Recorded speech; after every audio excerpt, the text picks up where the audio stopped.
तुमसे एक बहुत अजीब प्रश्न पूछना चाहता हूं, और अजीब इसलिए क्योंकि तुमने इसे कभी पूछा ही नहीं। तुम खोज क्यों रहे हो? रुको, जवाब मत देना, क्योंकि जो तुरंत जवाब आता है वो उधार का होता है। तुम कहते हो, मैं शांति खोज रहा हूं, मैं अर्थ खोज रहा हूं, मैं खुद को खोज रहा हूं।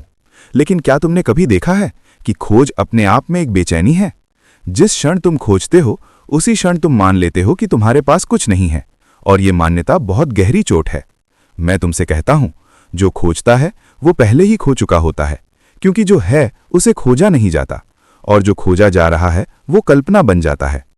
तुम कहते हो, मुझे अभी वो नहीं मिला, और मन कहता है आगे मिलेगा, और इस आगे के चक्कर में तुम अभी को मार देते हो। याद रखना, जीवन कभी आगे नहीं होता, जीवन हमेशा यहीं होता है। लेकिन तुम्हारी आदत क्या है? तुम भविष्य में खड़े होकर वर्तमान को देखना चाहते हो। ये वैसा ही है जैसे कोई प्यासा आदमी नदी के किनारे बैठा हो और कहे, मैं तब पानी पीऊंगा जब मुझे यकीन हो जाएगा कि ये नदी मुझे तृप्त करेगी। प्यास यकीन से नहीं बुझती, प्यास डुबकी से बुझती है। खोज का मनोविज्ञान। मैंने हजारों लोगों को देखा है जो कहते हैं मैं खुद को बेहतर बनाना चाहता हूं, और मैं उनसे पूछता हूं, किससे बेहतर? तुरंत चुप्पी छा जाती है, क्योंकि तुलना का चेहरा दिख जाता है। तुम सुधार क्यों चाहते हो? क्योंकि तुम अपने होने से संतुष्ट नहीं हो, और यही असंतोष तुम्हारी सारी साधनाओं की जड़ है। तुम ध्यान भी इसलिए करते हो ताकि कुछ और बन सको।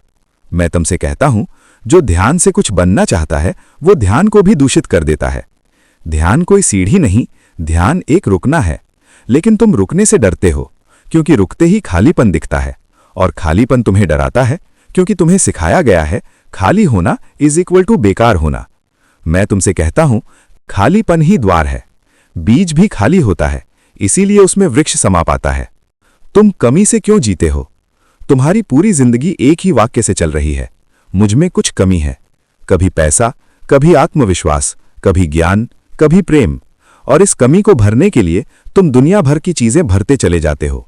लेकिन कमी भरने से नहीं जाती, कमी देखने से जाती है। मैं तुमसे पूछता हूं, ये कमी कहां है? क्या तुमने इसे कभी सीधे देखा है, या बस मान लिया है? अक्सर कमी तुम्हारी नहीं होती, कमी तुम्हें सिखाई जाती है। माँ कहती है, तुम ऐसे नहीं हो। पिता कहता है, तुम वैसे नहीं हो। समाज कहता है, तुम पर्याप्त नहीं हो। और धीरे धीरे तुम अपने ही खिलाफ खड़े हो जाते हो। सबसे बड़ा धोखा, खुद पर काम करो। ये सुनने में बहुत सुंदर लगता है, लेकिन इसमें एक छिपी हिंसा है।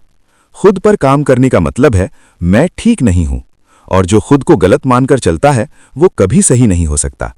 मैं तुमसे कहता हूं, तुम्हें खुद पर काम करने की जरूरत नहीं, तुम्हें खुद को देखने की जरूरत है। देखना कोई प्रयास नहीं, देखना कोई संघर्ष नहीं, देखना सिर्फ ईमानदारी है। जिस दिन तुमने अपने डर को बिना सुधारने की इच्छा के देखा, वो डर आधा गिर जाएगा। जिस दिन तुमने अपने गुस्से को बिना शर्म के देखा, वो गुस्सा कमजोर पड़ जाएगा, क्योंकि अंधेरा अज्ञान से नहीं, ध्यान की कमी से रहता है। अंतिम मोड़, तुम कुछ बनने नहीं आए हो। अब मैं तुम्हें एक ऐसी बात कहूंगा जो तुम्हारे सारे लक्ष्य गिरा सकती है। तुम इस जीवन में कुछ बनने नहीं आए हो, तुम यहां प्रकट होने आए हो। फूल बनने की कोशिश नहीं करता, वो बस खिलता है। नदी सागर बनने की योजना नहीं बनाती, वो बस बहती है। सिर्फ इंसान है जो हर समय कुछ और बनना चाहता है, और इसी बनने की दौड़ में वो होना भूल जाता है। मैं तुमसे कहता हूं, जिस दिन तुमने बनने की कोशिश छोड़ी, उसी दिन तुम सही जगह खड़े हो जाओगे। समापन। अब अगर तुम पूछो तो मैं क्या करूं, मैं कहूंगा, कुछ भी मत करो, बस देखो इस क्षण में तुम क्या हो, बिना नाम दिए, बिना सुधार किए। और अगर कुछ भी स्पष्ट ना हो तो भी ठीक है, क्योंकि स्पष्टता से पहले धुंध आती है, और जो धुंध से डरकर भागता नहीं वही सूरज देखता है। अब जाओ, कुछ बनने मत जाओ, होने दो, यही पर्याप्त है।